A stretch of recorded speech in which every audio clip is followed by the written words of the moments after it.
Muy buenas tardes. Les damos la bienvenida a la inauguración del tercer ciclo de conferencias alrededor del CER, de lo que se hace en el CER, del trabajo científico y tecnológico. Los que nos siguen desde hace años saben que la primera edición se hizo en el año 2014, justamente pues, para celebrar el 60 aniversario de la constitución del CER. Tuvimos el placer entonces de tener con nosotros la apertura al que entonces era el director científico del CER, el profesor Bertolucci. En la clausura tuvimos al que era el director general del CER, el profesor Rolf Hoyer, y el segundo año tuvimos otros distinguidos investigadores y responsables de distintas áreas del CER.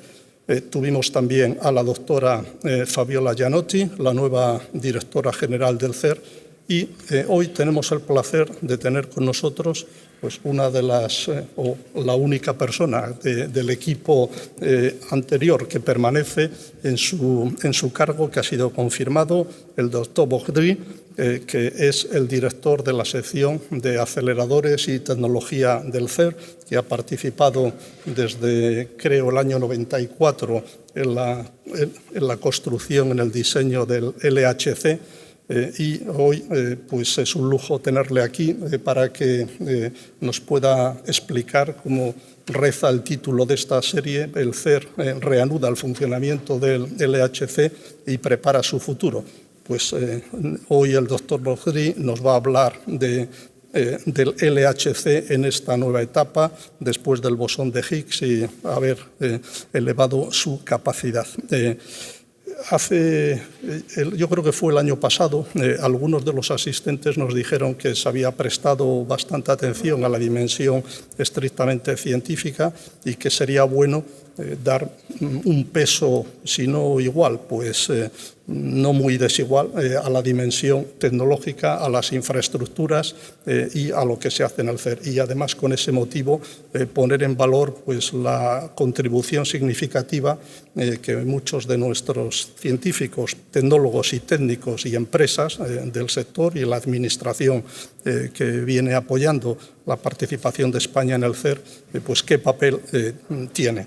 Yo le quiero agradecer al doctor Jiménez, que es el director del Departamento de Tecnología del CER y que ha sido quien ha contribuido de manera decisiva a dar forma a estos ciclos desde su nacimiento, pues que nos haya brindado la oportunidad de tener otras 6 conferencias.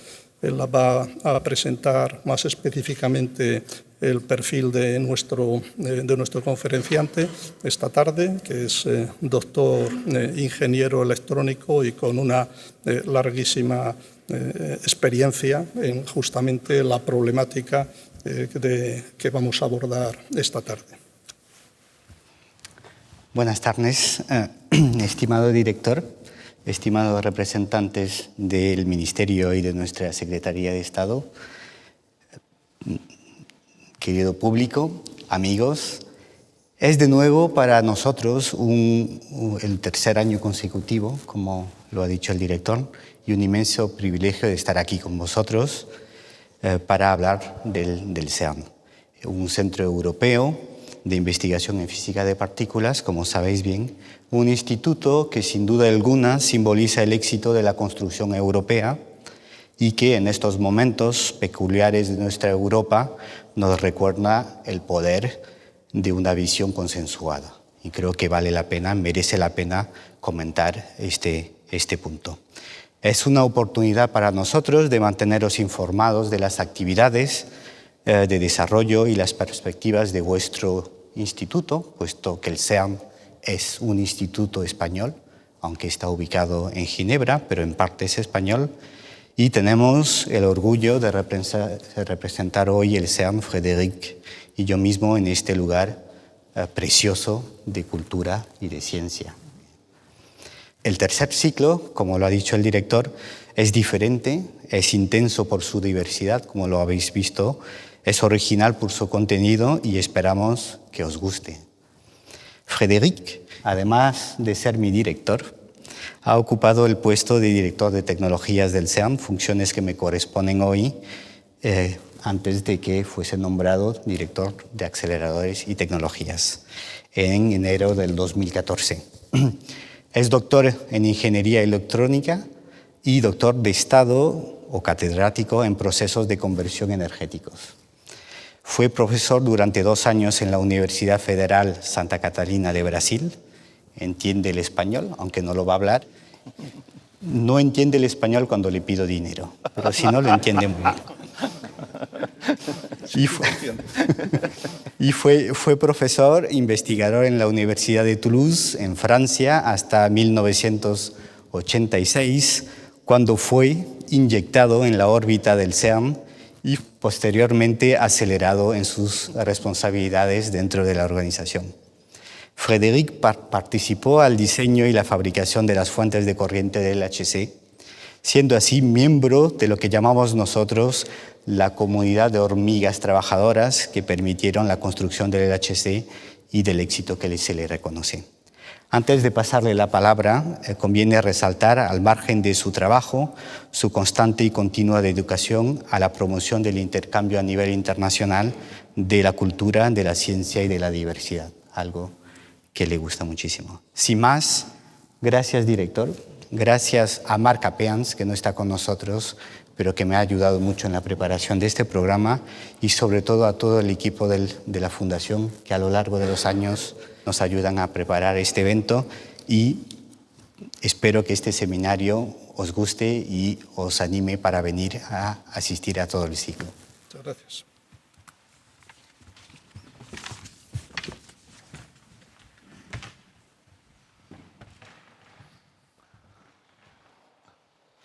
I can go. Puedo empezar, muy bien. I will speak in Muy English. buenas tardes a todos. Voy a hablar en inglés porque hablo el portuñol, mezclando el portugués con el castellano y no me ibais a comprender en portuñol. Es para mí un gran placer estar aquí. Rafael, gracias. Es un placer estar en este sitio tan hermoso. Me siento realmente impresionado por estar en este entorno tan maravilloso, rodeado de tantas obras de arte. Gracias por esta invitación. Gracias, Miguel, por esas amables palabras de presentación. Sin broma alguna, es un gran placer estar aquí. Y debo decir que voy a presentar el menú del día. Es decir, quiero presentar muy rápidamente el CERN en 2 diapositivas, porque muchos ya sabéis lo que es el CERN, pero en 2 diapositivas quiero decir qué hacemos, cuál es nuestro objetivo, y luego voy a presentar lo que es el equipo del Gran Colisionador de Hadrones, desde el momento del diseño hasta el momento de las operaciones. Una larga aventura. ¿Cuáles son los retos más importantes para operar el Gran Colisionador de Hadrones? ¿Dónde estamos ahora?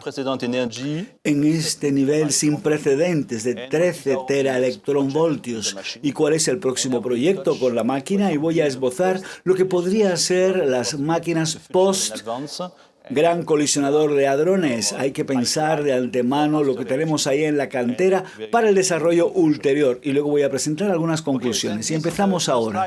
Aquí tenemos una diapositiva con la misión del CERN, el objetivo, y tenemos 4 pilares, 4 objetivos. Y no se puede quitar uno de los pilares, porque son 4 pilares que son obligatorios, que son fundamentales. Y todo el mundo sabe que lo que queremos es ampliar las fronteras de lo conocido, tratar de comprender cuáles son las partículas elementales, qué significan las fuerzas entre estas partículas elementales y los primeros instantes del universo, lo que se llama la investigación básica fundamental, el descubrimiento fundamental. Y sabemos muchas cosas, pero desafortunadamente no lo conocemos todo. Solo el 4% del universo es conocido y hay que ir más allá.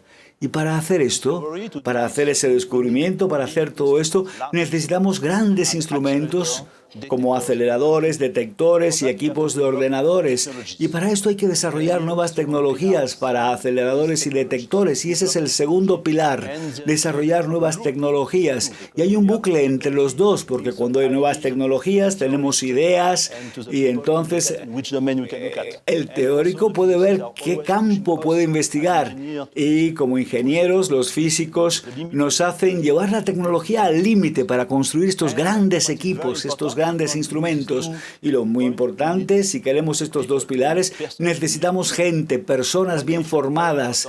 Y una misión fundamental es el formar a los jóvenes, a los físicos, a los ingenieros, a los técnicos. Esto es fundamental, formación de científicos y de ingenieros, de técnicos para el día de mañana. Y por último, pero no por ello menos importante, unir a la gente de diferentes países, de diferentes culturas, unirnos, trabajar juntos. El arte y la ciencia. Se trata de un lenguaje común para la gente. Es una de las misiones fundamentales del CERN. Y aquí viene la segunda diapositiva. El CERN es la ciencia para la paz. Ese es el objetivo. Fue fundado en 1954 con 12, bueno, para los jóvenes, hacía solo 9 años después de que había terminado la Segunda Guerra Mundial, toda esa barbarie nazi, y todos los países unidos para trabajar por la ciencia. Es ciencia fundamental y es fundamental. Eran 12 países miembros y ahora tenemos 21 países miembros. Aquí está la lista. Y aquí tenemos los primeros, por supuesto España es un miembro fundamental con una gran contribución al CERN, pero luego vemos aquí que hay miembros asociados y vemos que la E de Europa ya no es cierto, porque ahora tenemos aquí países miembros asociados, ahora tenemos a Israel y tenemos miembros asociados como Pakistán y Turquía. Y todos estos países, y vemos que ahora en lugar de E de Europa se llama de Extended, ampliado, y el CERN se convierte en una misión mundial, una organización mundial. Y aquí tenemos que somos prácticamente pues 2.300 personas con una gran comunidad, como vemos aquí, de científicos, que somos, bueno, pues 12.500 usuarios científicos. Tenemos una enorme cantidad de nacionalidades. Es una Torre de Babel, una organización como la Torre de Babel que trabajamos todos juntos hablando todos los idiomas. Y un presupuesto, aquí tenemos de 1.000 millones de francos suizos. Bueno, depende de la tasa de cambio del euro, pero es un presupuesto permanente que utilizamos para nuestros proyectos y a veces tenemos que buscar líneas de crédito para hacerlo y poder llevar a cabo nuestros proyectos. Y yo no voy a entrar en más detalles sobre el CERN.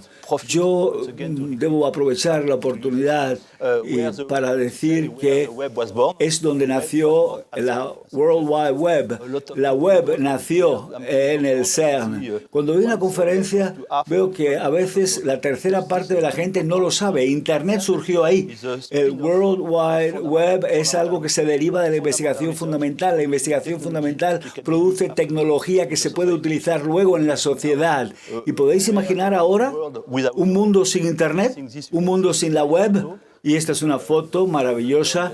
Aquí tenemos el inventor con Kofi Annan y aquí tenemos uno de los antiguos directores nuestros y tuve la oportunidad de en el 2011 recibir a Kofi Annan en el CERN, que vino a ver nuestra tecnología y si podíamos ayudar a África porque él tiene una fundación en África para hacer un salto tecnológico y tuvimos un debate sobre la transferencia tecnológica mediante la educación para mejorar la educación en África y para ayudar en lo básico, proyectos básicos, en agua, en proyectos sanitarios y todo lo demás, que es fundamental. Y con Kofi Annan estuvimos intentando resolver estos problemas. Y lo que quiero decir es que lo que hacemos es hablar de la importancia de la energía. Con la tecnología podemos aumentar el nivel de energía de nuestros equipos, nuevos descubrimientos, nuevas partículas. Con muy baja energía, un electronvoltio fue el descubrimiento del electrón y luego el descubrimiento del núcleo y luego en el 2012 el descubrimiento del bosón de Higgs a 8 teraelectronvoltios y fue una energía de 8 teraelectronvoltios. Pero ahora queremos aumentar, ir más allá, porque ahora estamos yendo ya a 13 teraelectronvoltios, quizás lleguemos a 14 teraelectronvoltios y podemos esperar mucho de ello. Tenemos el bosón de Higgs, sabemos que existe, pero ahora, bueno, es como si nos hubieran presentado al bosón. Ahora sabemos que existe, pero hay que verlo y tenemos mucho que hacer para estudiar el bosón de Higgs. Pero hay muchísimo desconocido en el universo y esto es muy importante. Y debo decir que todos los modelos estándar explican solo el 4% de la masa del universo y que hay mucha teoría que no voy a entrar ahora en ello sobre cómo explicar parte de la masa que falta al universo, que es la materia oscura, la energía oscura. Y para entrar ahora con un nuevo equipo a 13 teraelectronvoltios, podríamos explicar algo de lo desconocido y al final de mi charla voy a decir cómo ir hacia lo que viene después. Estamos hablando quizás de 100 teraelectronvoltios para poder entrar en el mundo de lo desconocido. Y ahora seguimos. Y lo que yo quiero decir esta tarde es que la física de alta energía es internacional desde el principio. He puesto aquí a gente celebérrima, muy conocida, especialmente durante la reunión de Bruselas en el Hotel Metropole. Desde el principio, desde hace más de 100 años, la física es internacional. La gente se reúne, debate y también ahora, con estos instrumentos que ahora tenemos, si queremos que tenga sentido, pues evidentemente no lo puede hacer un solo país. Ahora es necesario, para hacer frente a estas enormes cantidades, tenemos que trabajar a nivel internacional. La física de alta energía es internacional. A medida que van pasando los años, vemos la progresión logarítmica y cada 10 años se multiplica ese factor de energía. Y por ello, la última máquina, y voy a hablar de ello, trabajamos ya con superconductividad, tenemos mucha tecnología avanzada, y el último progreso, el último hecho rompedor ha sido la superconductividad en el caso de imanes para guiar el haz, pero también con la cavidad de radiofrecuencia para acelerar el haz. Y yo quiero también, si se me permite, hablar del Gran Colisionador de Hadrones, en inglés el Large Hadron Collider. Tiene 27 kilómetros de perímetro y realmente la idea primera fue en el 83. Los primeros estudios para el proyecto del Gran Colisionador de Hadrones.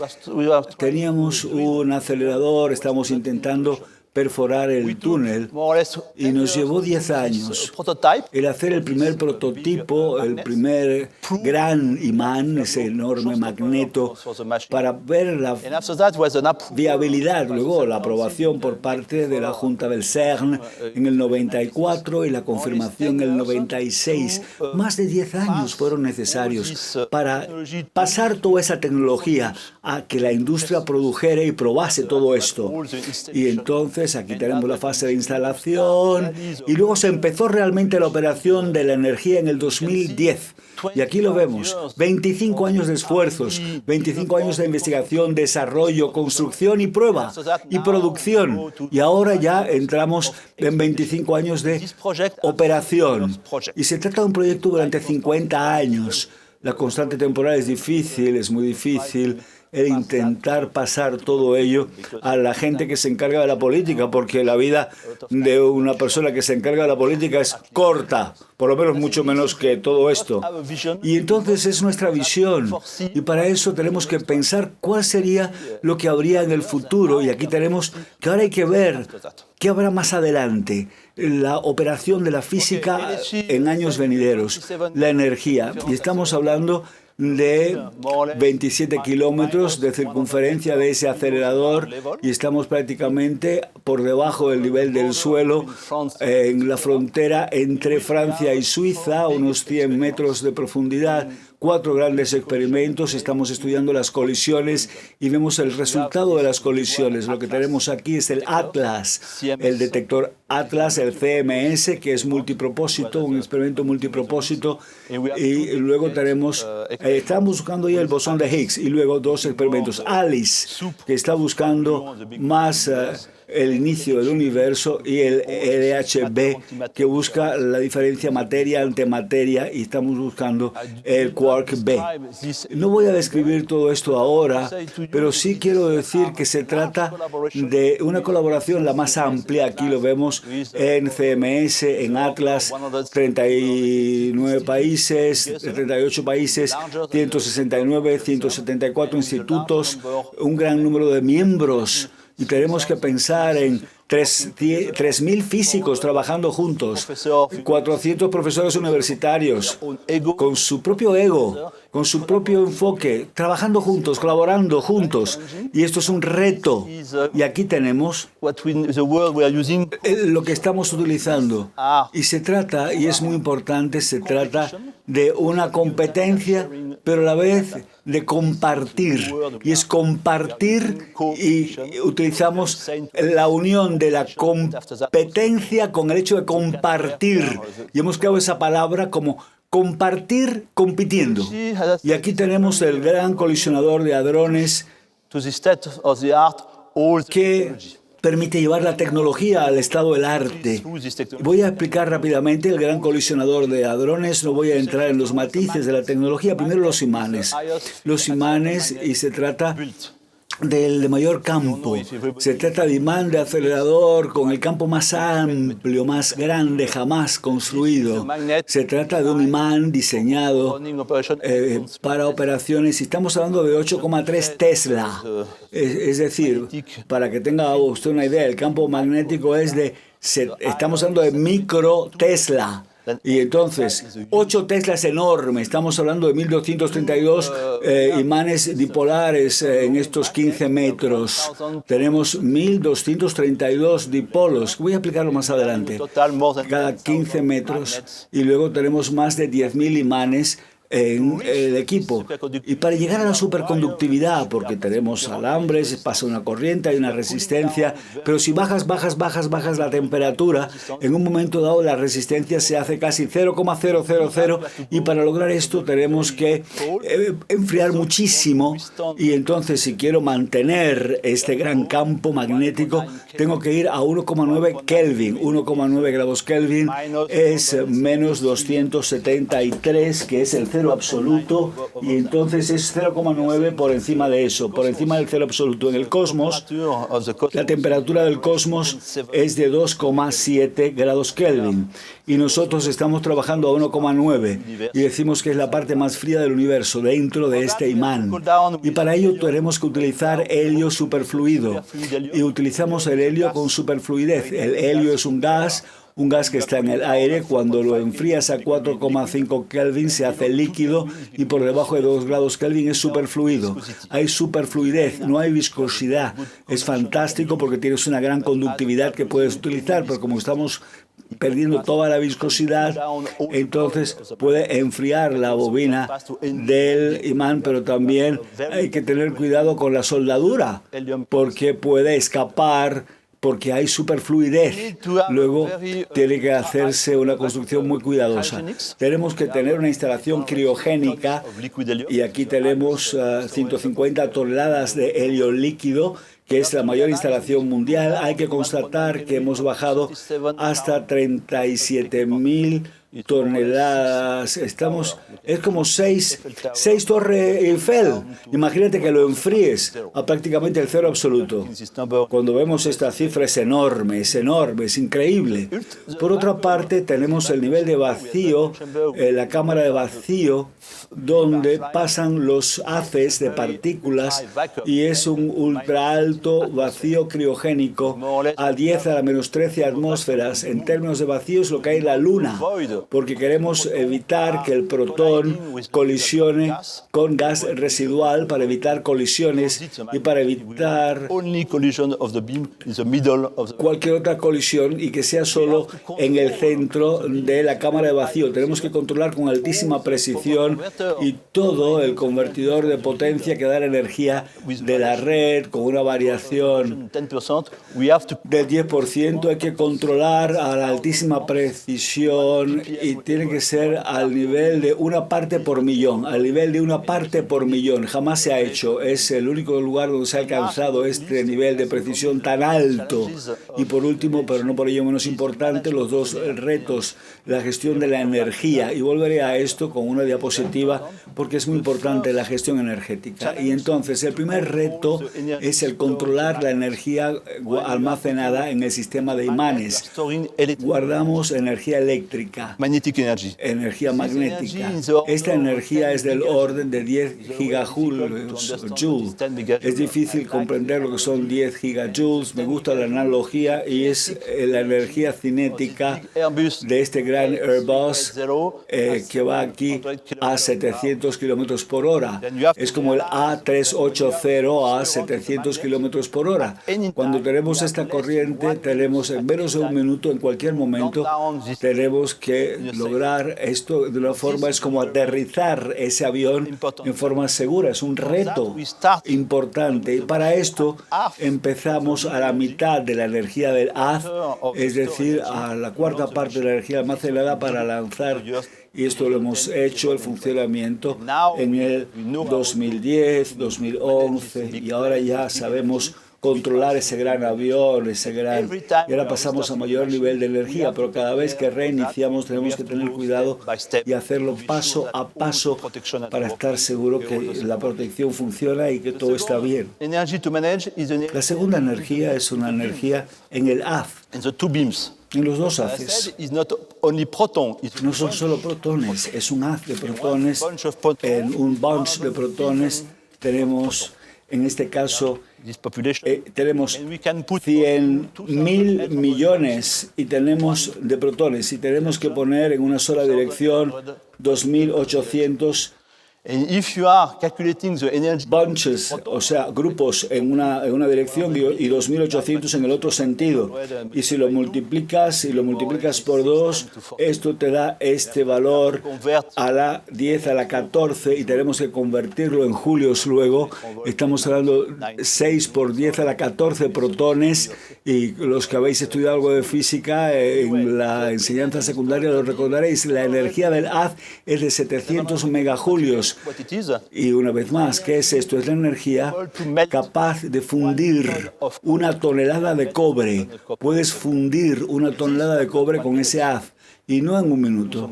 No tienes simplemente a la velocidad de la luz, porque el protón circula a la velocidad de la luz en un giro, tienes 88 microsegundos solos. 88 microsegundos para extraer el haz y para hacer lo que quieres. Y tenemos un imán rapidísimo que saca el haz y que lo pone en el target sobre el cual queremos incidir. Si tengo 700 megajulios, quiero disipar en 88 microsegundos, entonces es la energía dividida por el tiempo. Eso es la potencia. Y tengo 8 teravatios de potencia pico. 8 teravatios es 2 veces la capacidad mundial eléctrica instalada, que es del orden de 4 teravatios. No lo estamos produciendo, pero en términos del valor pico es muy importante. Y yo creo que, bueno, también tenemos otra analogía. Cada haz es como si fueran 90 kilos de TNT. Y cuando trabajamos con estos haces hay que ser muy cuidadosos. Cuando iniciamos, como hacemos hoy día, empezamos con un bunch, con un grupo, y luego si lo gestionamos aumentamos con otro bunch, y luego 3, y luego 12, y luego 15, y aumentamos poco a poco el número de bunch para estar seguros de poder controlar la energía.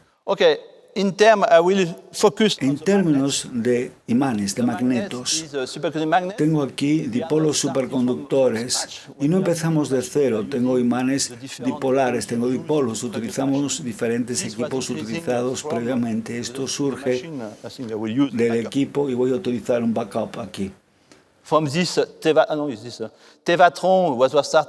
Esto empezó con 4,5 Tesla. Y luego en el norte de Alemania llegamos a 4,7. Luego Eric. Tevatron era 4,5 Tesla. Era 4,7 Tesla. El RHIC 3,5 Tesla. in 92. Hubo un proyecto cancelado en el 92, pero en el CERN tomamos el riesgo de invertir en la tecnología en el gran colisionador de hadrones y de esta forma dijimos, vamos a utilizar los 27 kilómetros, pero vamos a invertir en tecnología y entonces 8 Tesla, pero algo original. En lugar de tener 2 imanes para tener el 2 en 1, es decir, en términos de hierro, en términos de infraestructura, tengo de esta forma, no voy a entrar en detalle, tengo 2, es una idea muy original, y la gente decía que no iba a funcionar, y ahora funciona perfectamente y funciona muy bien. Y tuvimos la idea de mantener los 27 kilómetros de circunferencia. Y aquí tenemos el desarrollo del imán, tardó 25 años. Empezamos al principio con la fase de diseño, simulación, las decisiones, y al cabo de 10 años tuvimos un prototipo de 10 metros, 9 Tesla, era una buena prueba para que el Consejo tomara la decisión de construir el gran colisionador de hadrones. Luego hicimos lo que llamamos la prueba. Podíamos poner 6 de esta forma en prueba para hacer el número de pruebas que queremos utilizar. Y una larga producción de prueba y de instalación. Y vemos aquí la primera prueba, donde fue un acontecimiento maravilloso el verlo y lo pudimos lograr. Y ahora tenemos en el CERN como ya todos estos crioimanes, estos imanes a baja temperatura, magneto a baja temperatura, estamos hablando en este caso de 1.239 dipolos principales, 400 cuadrupolos principales y probados en el CERN. Y después de ello, de las pruebas sistemáticas se colocaron aquí para hacer pruebas de frío. Sistemáticamente se probaron todos los imanes a baja temperatura para estar seguros de poderlo instalar. Esto es lo que se hizo durante 4 años, trabajando 24 horas al día, 7 días a la semana, sin detenernos. Luego había que bajar todos ellos a este tipo de pozo, transportarlo durante la noche y conectarlo. Y de esta forma los instalamos, el equivalente a 7 torres Eiffel instaladas en el túnel. Luego, un gran trabajo conectando estos imanes, la cámara de vacío y todo lo demás. Fue un trabajo extraordinario con soldadura profesional para estar seguro de tener una excelente calidad de soldadura. Y voy a presentar solamente el dipolo. Aquí tenemos el dipolo, un cuadrupolo. Tenemos decapolos, sextupolos, octopolos, o sea, polos de 8, polos de 12. España participó en este desarrollo y el instituto también participó en la producción para el gran colisionador de hadrones. Y España hizo una brillante contribución. En el CERN tenemos aquí la parte más importante creada en el CERN con dinero de los países miembros, pero también tuvimos una contribución de países no miembros en especie y vemos aquí un 15% en cuanto al acelerador. Y en el detector, el CERN dio el 20% del costo de los detectores y el resto viene de diferentes países no miembros y países miembros. Y aquí tenemos una gran colaboración con Canadá, en el caso de la India también, en el caso de Japón para imanes, pero también en parte criogénica. Muy importante trabajo con los Estados Unidos para el cuadrupolo y también con Rusia para todos los imanes, pasando del SPS al Large Hadron Collider, el LHC, y la siguiente generación.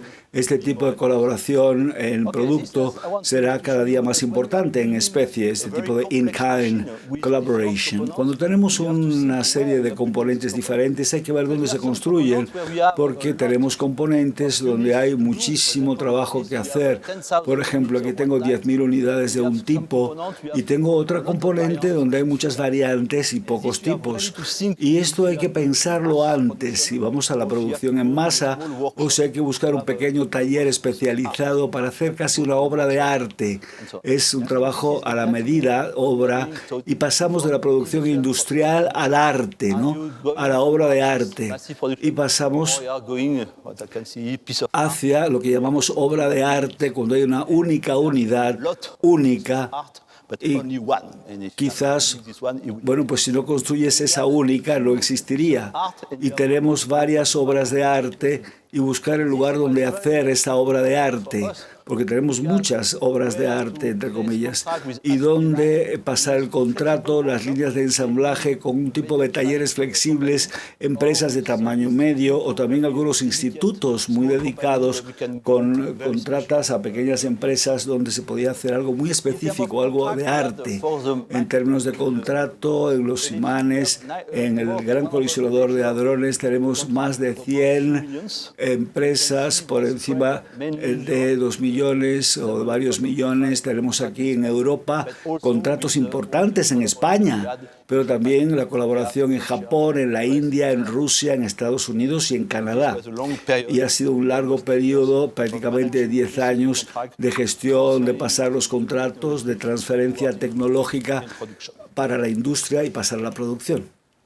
I will go now to the operation of the Y ahora voy a hablar de las operaciones del Gran Colisionador de Hadrones. Empezamos en el 2010. Aquí tenemos la primera parte en términos de commissioning. Y luego exploramos los límites del equipo. Y el último año era ya la producción. Y empezamos con el equipo, el diseño, la energía del haz de 14 teraelectronvoltios. Empezamos con la mitad. Empezamos con 7 teraelectronvoltios en el 2010, 2011, luego subimos a 8 teraelectronvoltios en el 2012. Es una unidad muy difícil en femtobarns y bueno, es 10 a la menos 39. Voy a decir que hay 30 de este tipo y voy a explicar qué queremos hacer en el futuro de aquí a 3 años. Debo decir que es proporcional al número de colisiones y el número de colisiones creo que es de 2, bueno, estamos hablando 1 million of billion of collision. En inglés sería 1 million of billion, o sea, 10 a la 6 y 10 a la 9. Se trata de 10 a la 15, entonces, de lo que estamos hablando, 10 a la 15. Y tenemos aquí el descubrimiento del bosón de Higgs y vemos la foto de los más importantes experimentadores. John, norteamericano, que habló en nombre del CMS, y Fabiola Gianotti, que hablaba en nombre de Atlas y que estuvo en esa conferencia y ahora es nuestra directora general, Fabiola Gianotti, directora desde el inicio de este año, nuestra directora general. Y no puedo pasar por alto que después de este descubrimiento en el 2012 se otorgó el premio Nobel. Al año siguiente es poco frecuente, pero lo vemos aquí, el premio Nobel de Físicas en el 2013 y François Englert y Peter Higgs. Era la primera vez que se reunieron. Es asombroso. Cuando vemos esto como físicos, hay muchas reuniones, pero era algo fantástico y se confirmó mediante el descubrimiento de la partícula fundamental predicha tanto por Atlas como por CMS. Y creo que el título del premio Nobel menciona el Atlas y el CMS y se habla del CERN. Y se habla del gran colisionador de hadrones, la razón por la cual se otorgó el premio. Y también el premio Príncipe de Asturias de Investigación Científica y Técnica. Creo que estuvo Peter Higgs, Englert, y vemos al profesor Hofeuer.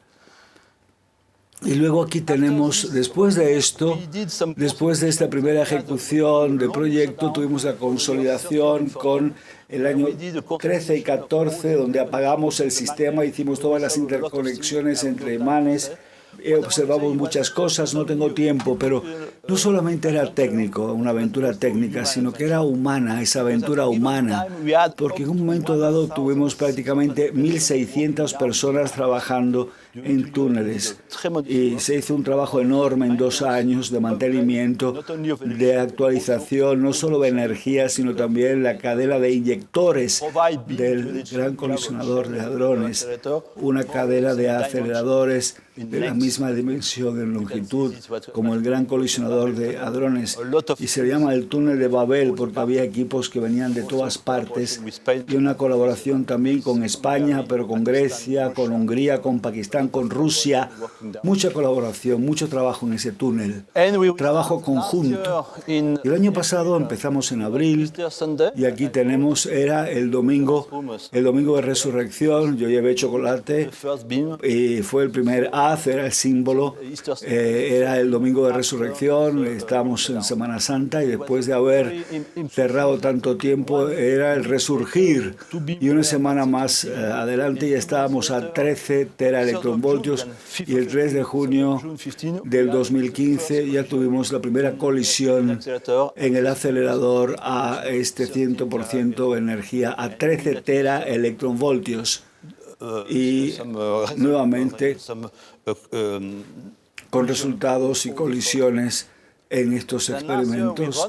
El número de colisiones en los experimentos el año pasado solamente 4 en este terreno de Fentobarn. En este caso 4 en este umbral porque queríamos trabajar con este nivel de energía. Y era muy interesante porque en la última semana de operaciones llegamos prácticamente a ver que la curva de producción fue muy buena, era exactamente la pendiente, era lo que queríamos obtener, y se logró en este caso el valor obtenido, 4,3 Fentobarn a -1, y la última semana de operación superior a un Fentobarn a la -1, o sea, inverso. Aquí tenemos, ya es una costumbre, el viernes de Semana Santa empezamos de nuevo a 13 teraelectronvoltios, y aquí ya los dos haces a 13, la primera colisión. La tradición siempre es tener, bueno, pues tomar una copa de champán en la sala de control para marcar este evento tan importante, y no lo veis, pero hay una gran cantidad de botellas de champán para brindar, y hay más a cada lado. Es la tradición en la sala de control, abrir una botella de champán y beberla juntos. Creo que es bueno. Este año es el año de la producción. Queremos producir. El año pasado pudimos hacer el reinicio, arrancamos de nuevo a 13 teraelectronvoltios, y aquí tenemos el programa. Estamos aquí el 21 de abril, ahora, y vamos mañana a tener la primera colisión, y luego un equipo estable que produzca colisiones en una forma estable y tantas como sea posible. Y yo quiero mencionar aquí, esto fue en el 2011, el bosón de Higgs tocando a la puerta, Atlas y CMS, que notaron este pequeño bump, este pequeño, digamos, chichón, pequeño bulto, y dijimos, ¿qué es esto? Y entonces, bueno, queríamos cerrar, pero cuando veíamos que nos tocaba la puerta el bosón de Higgs, decidimos no cerrar hasta un año más tarde. Y llegó el gran descubrimiento en el 2012. No quiero mencionar, pero en diciembre del año pasado tuvimos un resultado, y aparece de nuevo este pequeño bump a 150 gigaelectronvoltios. No quiero hacer analogía, pero es una anomalía. No sabemos qué es. Tenemos que tener los pies sobre la tierra y hacerlo bien, pero es algo que hay que estudiar, esta irregularidad, ese bump, y queremos ver esta anomalía para saber si es estadísticamente, si es ruido o si es un nuevo descubrimiento. Y eso lo vamos a ver este año. Quiero verificar, y aquí en los archivos es el número de artículos publicados, y desde el 15 de diciembre vemos el gran número de artículos publicados, y estamos ya en 313 o 314 artículos intentando explicar lo que era esa nueva partícula y mucha teoría theory of theory. que irá al cementerio de las teorías si no se cumplen, pero vemos aquí la imaginación de la gente. Bueno, paró un poquito la producción de artículos en Navidad, pero todo el mundo quiere aprovecharse en esa quimera del oro para ver si las cosas funcionan o no. Y es interesante ver la imaginación de los teóricos Okay, now que intentan dar la explicación sobre lo que hemos visto.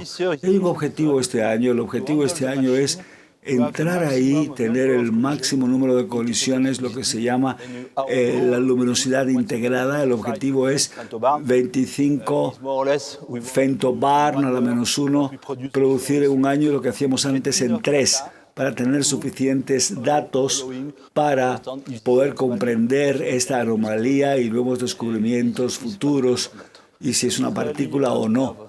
Y hemos ploteado la curva, esperamos aquí en la conferencia sobre física del verano tener ya prácticamente prediction.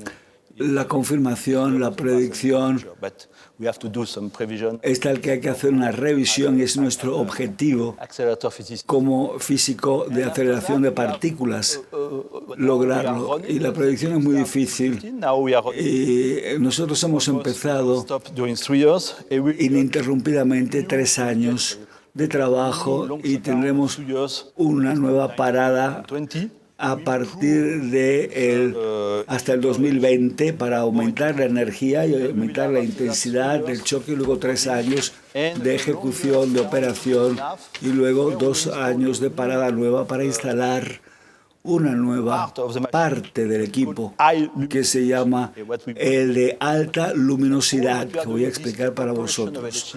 Esto es una operación de energía, es muy importante tener una máquina en operación para probar todo ello, pero ahora tenemos un proyecto y este proyecto europeo es el resultado, es la prioridad, que es la estrategia europea en física de partículas. Cada 6-7 años tenemos el nivel donde se actualiza la estrategia y ahí el enfoque de abajo arriba para ver cuáles son las prioridades en cuanto a la estrategia se refiere.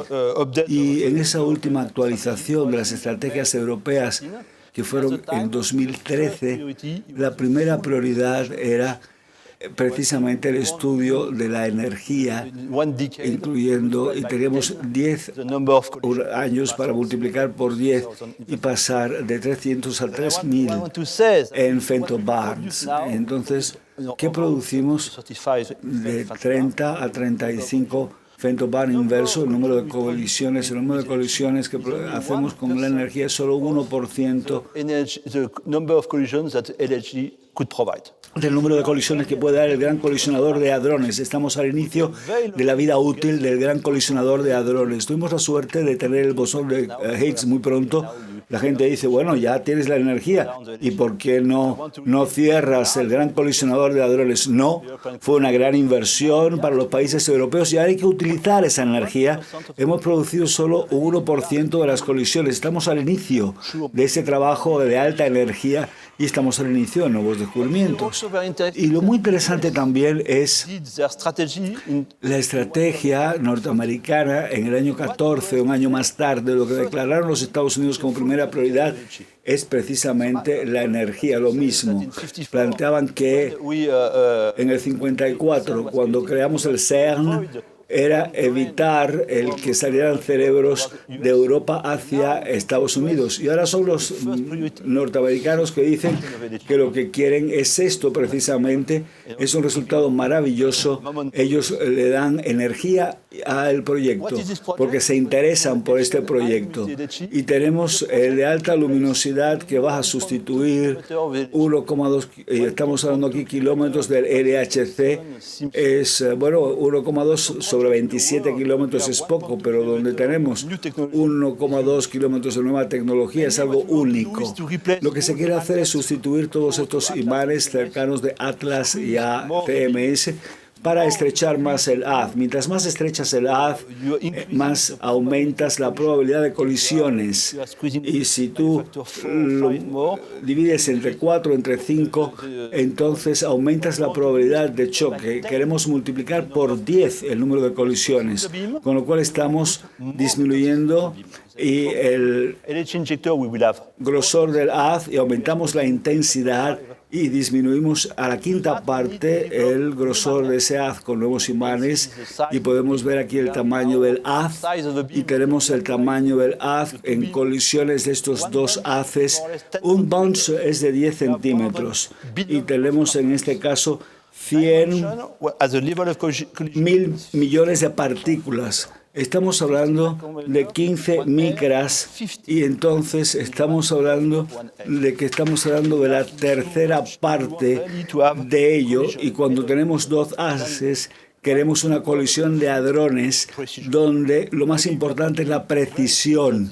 Tenemos que estar seguros de que hay una colisión de haces en forma adecuada y imagínate, estamos hablando de estas colisiones que lo que queremos es we want to divide dividir aún más los 55 a 15 y para hacer que el haz se comprima aún más tenemos que mejorar los imanes y la energía, como he dicho. Tenemos hasta 8 Tesla y lo que queremos ahora es subir hasta 12 Tesla, hasta 13 Tesla. we have to have Y lo que queremos es tener una nueva tecnología, porque la tecnología utilizada antes, donde se utilizaba el niobio titanio, no permite ir por encima de 9 y hay que buscar nuevas tecnologías para hacerlo. Antes se utilizaba el niobio titanio y queremos otros superconductores donde sería una buena demostración de esta nueva tecnología. Y el niobio titanio no es totalmente nuevo porque se utiliza is used in y se utiliza en el mercado de la resonancia magnética nuclear, se utiliza en espectroscopía, se ha producido y se utiliza 500 toneladas se producen de niobio titanio, pero no se utilizaba en ningún acelerador y en un acelerador necesitamos tener una densidad como la vemos aquí, y lo más importante es la calidad del campo. Si queremos mantener un buen tamaño del haz y guiar bien el haz, necesito muy buena calidad.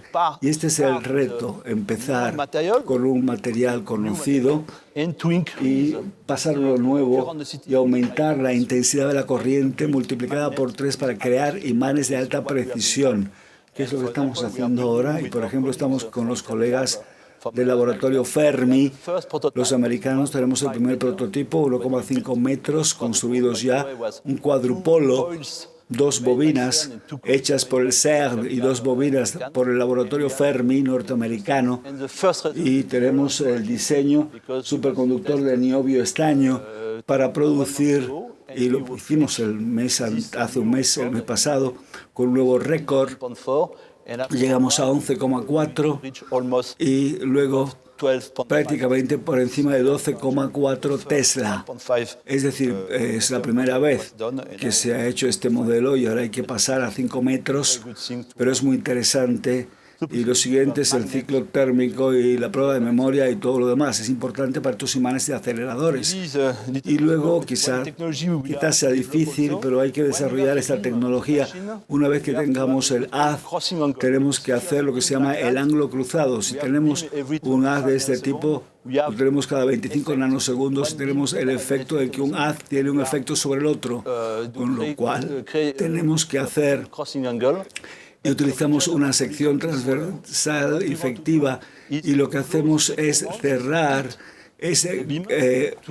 inclinar el haz para tener más colisiones. Necesitamos, por tanto, una radiofrecuencia, una cavidad de radiofrecuencia capaz de inclinar el haz y hacerlo para tener más colisiones. Un reto, pero muy interesante, y esto también en cuanto a la superconductividad compacta, esta radiofrecuencia compacta de superconductividad. Aquí vemos todas las contribuciones de los diferentes países para el nuevo proyecto.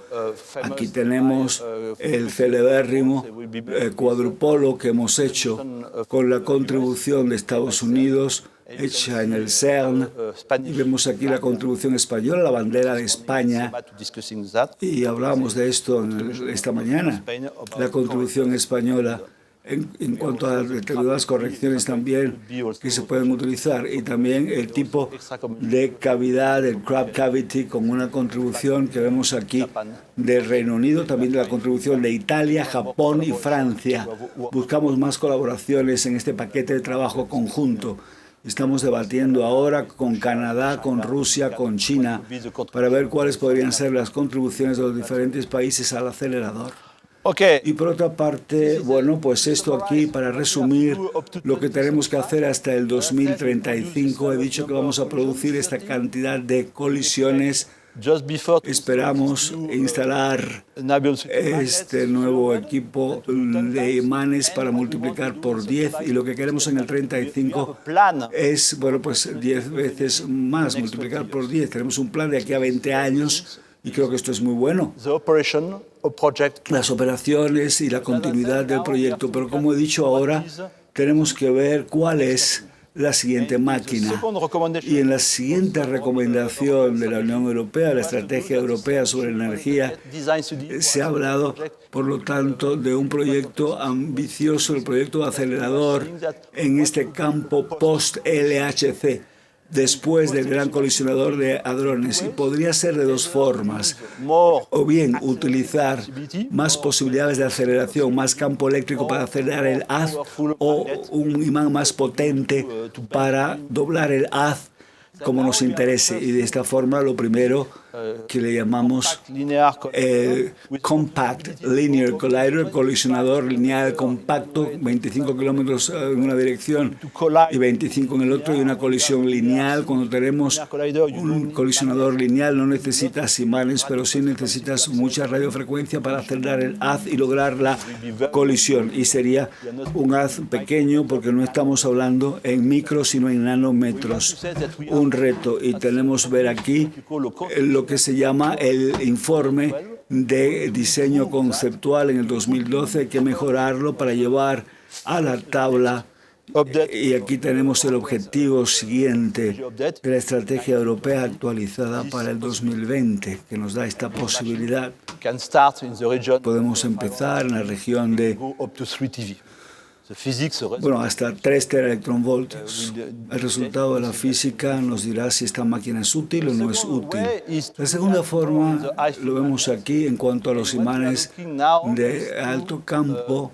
Y queremos ver el colisionador circular. Tenemos esta energía en 27 kilómetros, sustituir todos los imanes y poner imanes de mayor potencia, y si se sustituye por 20 Tesla en la misma circunferencia, pasamos de 13-14 a 30 teraelectronvoltios.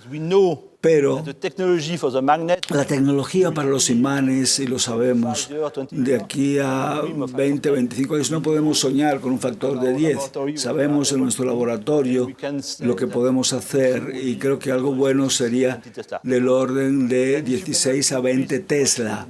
Como no podemos aumentar demasiado estos imanes, habría que aumentar la circunferencia, y ahora estamos buscando un proyecto, y el proyecto principal que estamos estudiando es aquí desarrollar imanes de 16 Tesla, multiplicando por 2 el campo magnético en una circunferencia de 100 kilómetros para poder llegar a 100 teraelectronvoltios. Una opción sería nuevamente hacer un equipo de colisión protón-protón para colisionar el haz y aumentar de 13 a 100 teraelectronvoltios. Aquí tenemos lo que sería el potencial electrón-positrón, pero no tengo tiempo de entrar en todo ello para describirlo ahora. Y quiero decir algo: tenemos la reunión de salida en el 2014 sobre el colisionador circular futuro. Este estudio que se llama Future Circular Collider, se hizo la reunión en Ginebra y tuvimos ahí 300 participantes. Una segunda semana de reunión en Washington el año pasado para ver la contribución norteamericana, con muchos debates con ellos. Y la semana pasada en Roma tuvimos una muy interesante reunión con más de 460 participantes, y esto es muy importante. Bueno, aquí tenemos una cosa circular vieja, ¿no? El Coliseo, pero bueno, estamos hablando del momento de la fuerza, de ese momentum, de ese impulso que está adquiriendo estos estudios. Aquí tenemos este equipo y hemos firmado contratos de memoranda de understanding con 74 institutos para estudiar el acelerador futuro. Hemos tenido también la contribución de la Comisión Europea en el Horizonte 2020, el trabajo conjunto con la Comisión Europea. What 26 países. ¿Cuáles son entonces los retos más importantes en este caso para este imán, para esta máquina de desarrollar imanes superconductores affordable cost? de And 16 Tesla a un coste aceptable para producir prácticamente 100 kilómetros? RF cavity. Necesitamos cavidades de radiofrecuencia superconductoras. Es importante tener un sistema criogénico fiable, helio líquido adecuado y fiable. Y realmente el concepto de disponibilidad de estas máquinas y su fiabilidad es importante. La energía almacenada en estos haces es un reto. La energía almacenada en el gran colisionador de hadrones era 700 megajulios y hablamos de gigajulios, 8 gigajulios por haz.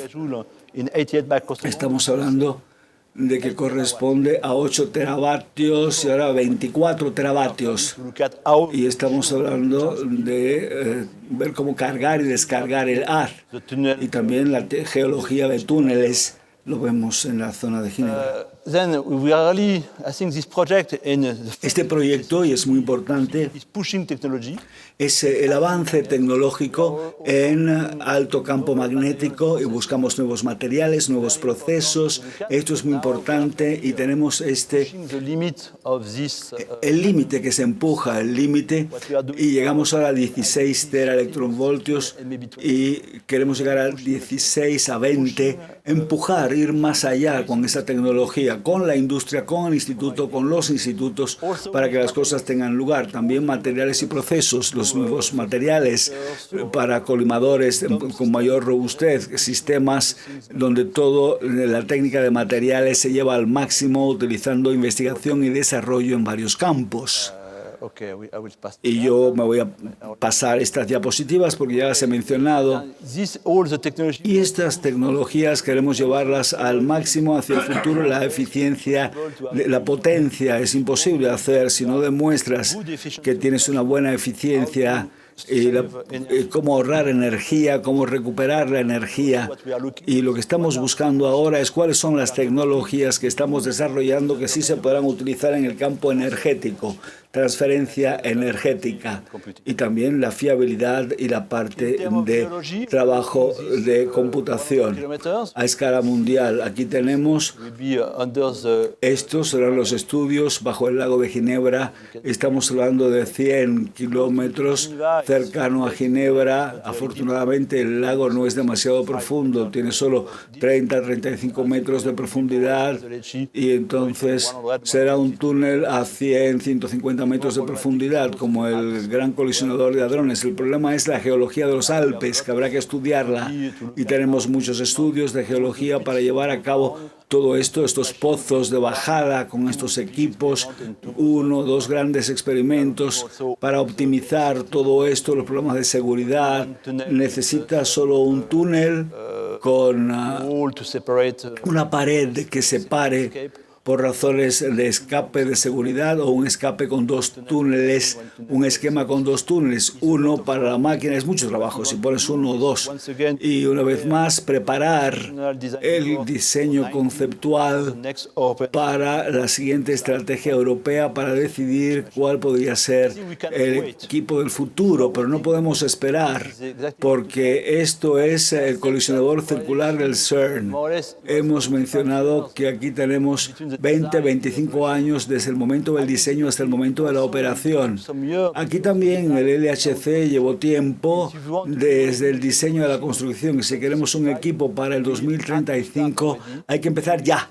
Tenemos que empezar ahora para producir el informe que tenemos que tener para el 2020 y el coste estimado, el estimado de costes, que sería fundamental para saber si se puede seguir adelante o no con estos equipos, luego de lo cual intentamos tener más investigación, más desarrollo para empezar la construcción para el 2025, para tenerlo listo para el 35-40, para el 2035-2040, para esta continuidad de la física. Como conclusión, quiero concluir diciendo que el CERN está ahora en la parte operativa energética, en el primer pilar, en la parte operativa de estas máquinas. El objetivo de aquí a 10 años es multiplicar por 10 el número de colisiones en esta energía de 13 teraelectronvoltios telescopios esperando encontrar nuevos descubrimientos y veremos si se explica esa anomalía que he mencionado. Luego tenemos un proyecto de construcción con muchos contratos. Lo veremos, muchos contratos para trabajar en esto en todos estos países, y España es uno de los países que podrá recibir muchos contratos. El proyecto de alta luminosidad, energía de alta luminosidad, es un proyecto en la región de... Estamos hablando de 1.200 millones de euros y aquí tenemos multiplicado por 10 el número de colisiones, luego de lo cual tenemos estudios para ver cuál podría ser, en este caso, el equipo después del gran colisionador de hadrones. Tenemos el sistema lineal, el nuevo sistema circular, con más tecnología para aumentar el número de colisiones, la energía de las colisiones y también aumentar la circunferencia. Pues bien, yo solamente quiero decir la lista de las tecnologías necesarias para construir un acelerador. Necesitamos muchos campos de ingeniería eléctrica, mecánica, ciencia de materiales, una oportunidad enorme para los jóvenes en el CERN, en física. No solo es para los físicos. No, es también para los ingenieros, para los técnicos, carreras interesantes en todos estos campos, y creo que hay muchas oportunidades. Y ese es el mensaje para los jóvenes, mucha oportunidad, muchos instrumentos grandes, muchas oportunidades de trabajo, un enorme potencial para una buena carrera como ingenieros. Gracias, y simplemente he puesto esta frase traducida al castellano: gracias por vuestra atención. Muchísimas gracias, y la función más básica del ser humano es crear el futuro, dijo Paul Valéry.